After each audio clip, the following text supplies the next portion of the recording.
Seguimos en Noticias 3.0 con la entrevista del día de hoy. Les quiero presentar a un gran amigo, en primer lugar, un periodista, un gran periodista, que además tiene una visión muy particular, no solamente de la política argentina, sino de la política internacional. Les quiero presentar a mi amigo Gabriel Fernández. Bienvenido, Gaby. ¿Qué tal, Julio? Qué Muy bien, placer querido. Estar en este programa, que disfruto y me alegro mucho por vos. No, bueno, muchas gracias.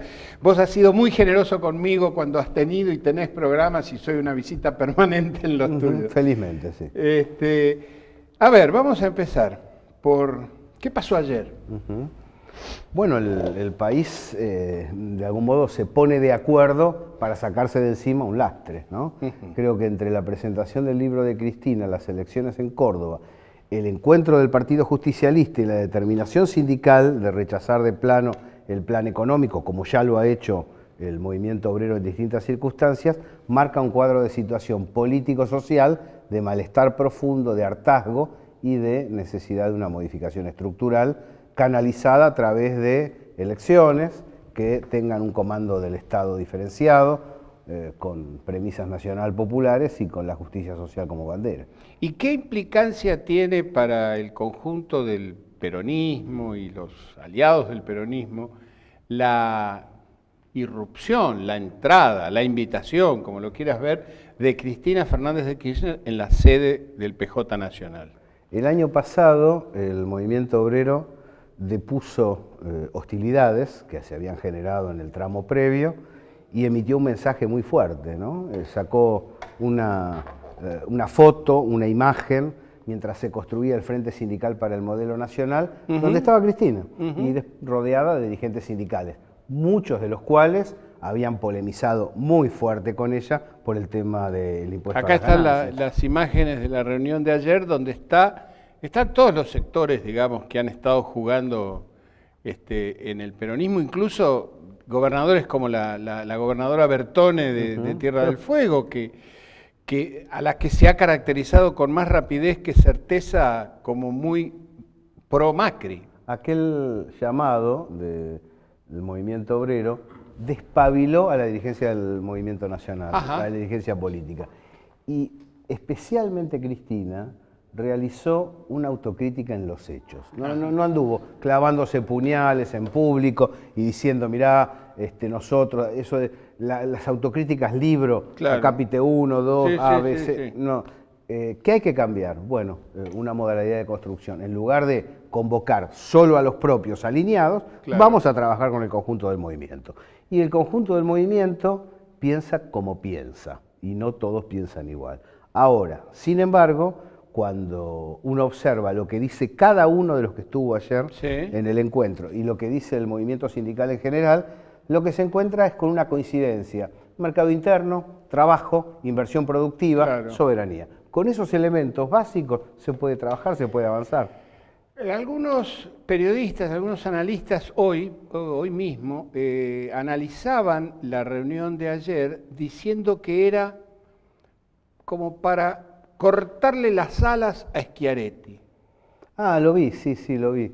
En realidad el problema que tienen es que Córdoba fue matriz de aquella victoria macrista, se ha dado vuelta, por un lado por el triunfo del PJ, ampliado, con el concurso de las listas kirchneristas que se bajaron para poder engrosar la nómina de justicialista, pero también por la división de Cambiemos.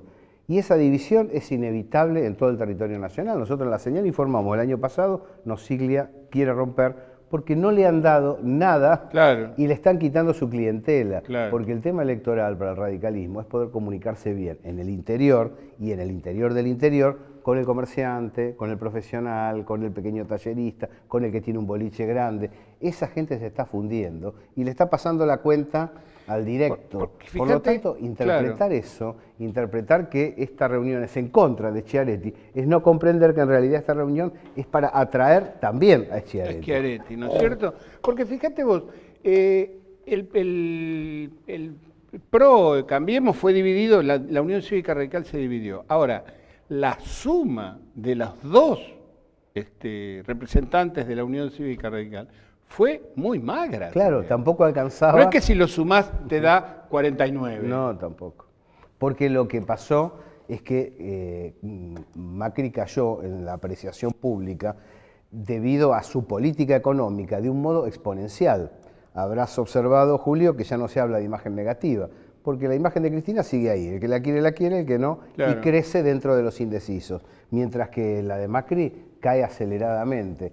Y por los encuestadores que consultamos, raspa ya su intención de voto. Es decir, no solamente tiene una mala imagen ante la sociedad por ser un mal gobernante, claro, sino que además aquellos que lo respaldaron en primera vuelta del 2015 ya no están dispuestos todos a volver a respaldarlo. Y Gabriel, otra pregunta que también ocurrió en el día de ayer. La reacción, las reacciones de la señora Carrió estamos acostumbrados a ella, es una señora que reacciona.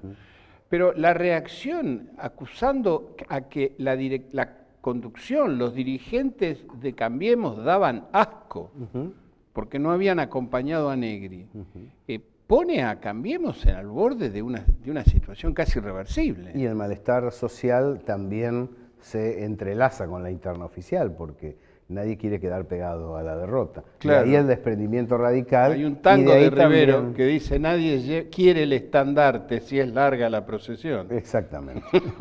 Exactamente. Y además, como acá el que no corre vuela, le dieron todo el apoyo a Macri, pero además, esto yo recuerdo que vos lo has dicho, en un momento se barajó, cuando empezó a caer la opinión pública macrista, nadie quiere respaldar a Macri, y vos dijiste, nadie es del PRO. Claro. ¿Con esto qué quiero decir? Uno puede realizar una pintada a las 2 de la mañana por esfuerzo propio o volantear, o uno puede poner el hombro para un proyecto determinado.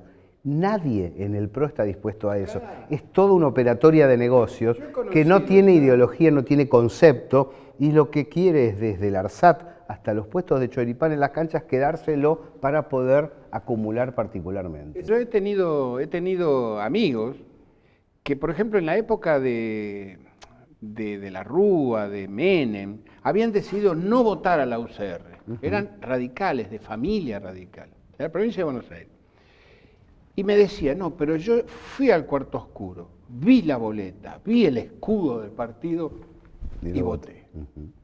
Digo, eso con el PRO es imposible. No, claro, bajo ningún punto de vista. Además, el PRO nunca dejó de ser un partido citadino, ¿no?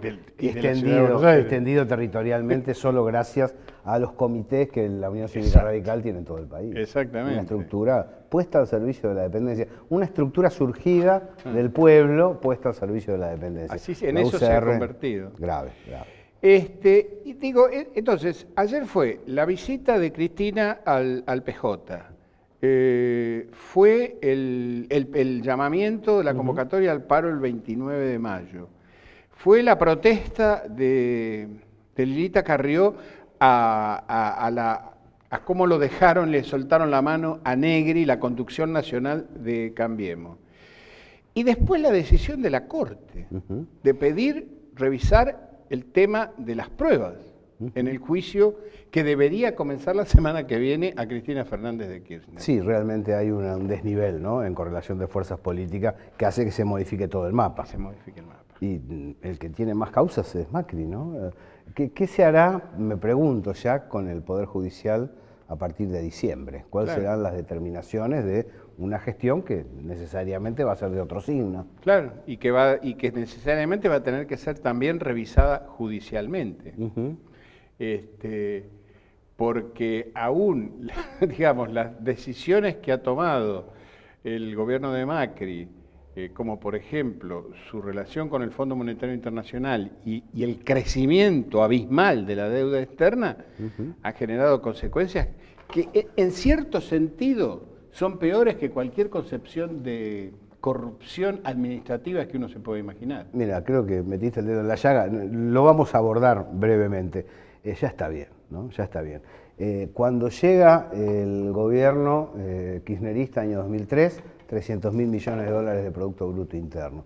Cuando se va, 609.000 millones de Producto Bruto Interno. Hemos discutido durante 3 años sobre un tipo que se llevó un bolso de $1 millón. No sé si... Exactamente.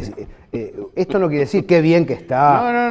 No. Pero que vaya preso, a mí no me importa, el que roba, me parece... Ahora, que nadie te diga que te tienen que aumentar la luz porque hubo un chofer que derivó fondos. Digo, o sea, somos personas grandes. Claro. Terminemos con esta tontería. Las políticas económicas son lo que mide la eficacia o la ineficacia de un gobierno, no el nivel de corrupción que existe entre sus funcionarios. Esta es una locura discursiva que se ha instalado en la sociedad argentina y las personas valoran a una gestión por la cantidad de tipos acusados, tampoco condenados, que hay en la misma, ¿no? Es una locura. Es una verdadera locura.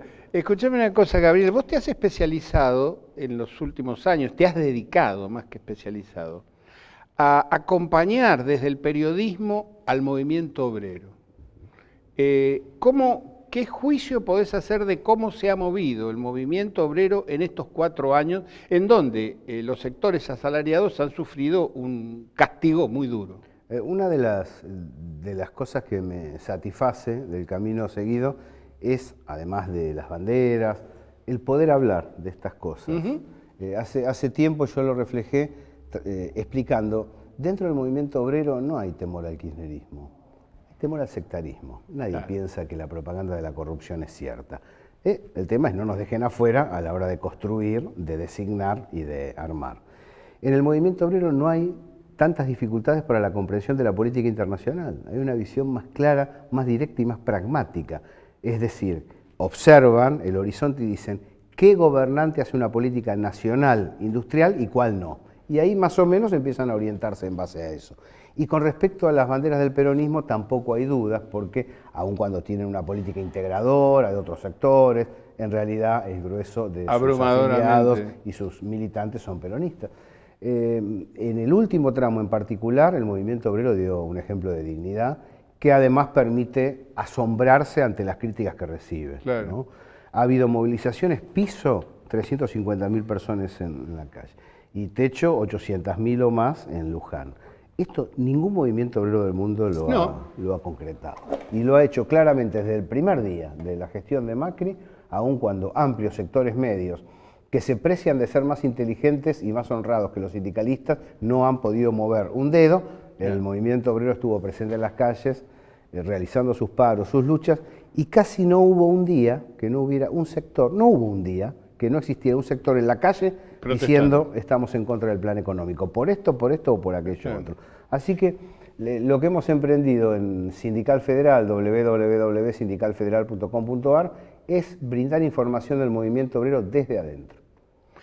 Y eso se ha manifestado, es decir, verdaderamente en las páginas que ustedes escriben se puede abrevar un poco las internas, las discusiones, la naturaleza de los enfrentamientos en el movimiento obrero.